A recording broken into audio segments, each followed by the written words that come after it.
Hi guys, magandang araw po sa inyong lahat.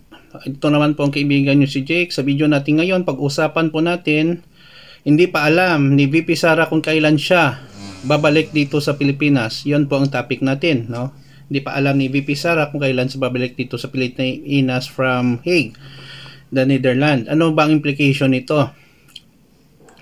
Before tayo guys magsimula, magpapasalamat muna po ako sa lahat ng mga viewers, followers ng channel ko. Maraming salamat po sa inyong walang sawang panonood at suporta. Kung bago lang kayo sa channel ko at gusto nyo yung video na ito, paki-like lang po, share, and huwag kalimutang mag-subscribe.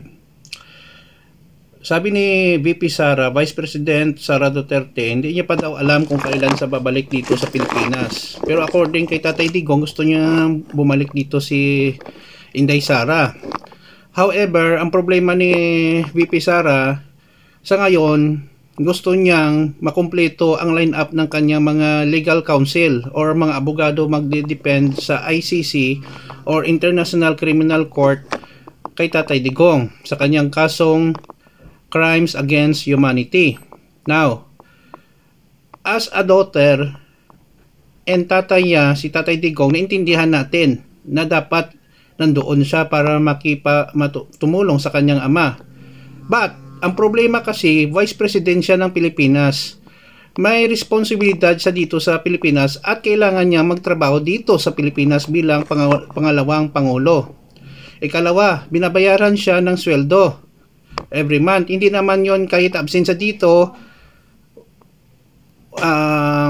wala sang sweldo, okay sana yon. Ang nangyayari kasi kahit absensya dito, tuloy-tuloy pa rin ang kanyang sahod bilang Vice President ng bansa natin.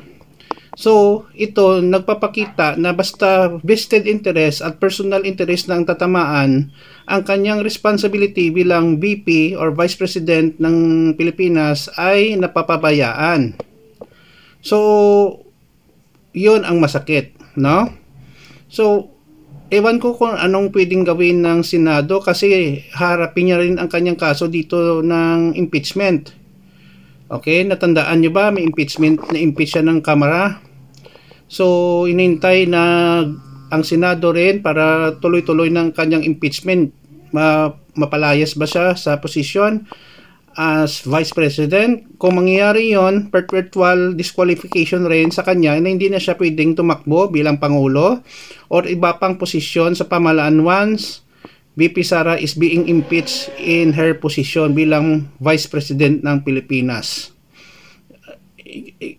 Ika-tatlo, pwede pa siyang makulong kasi may mga confidential funds inday Mrs. Piatos to, mga pagkain, kung sino pa mga pangalan ng mga bugos yon na nag-receive daw ng confidential fund during her time as DepEd Secretary. So hindi pa tayo makapag-judge kay VP Sara, korte na ang makahatol sa kanya, no? Kung guilty ba siya sa corruption, abuse of authority, extrajudicial killing, ang korte na yon ang bahala mag-judge sa kanya. Yun lang po guys, maraming salamat po sa inyong walang sawang panonood.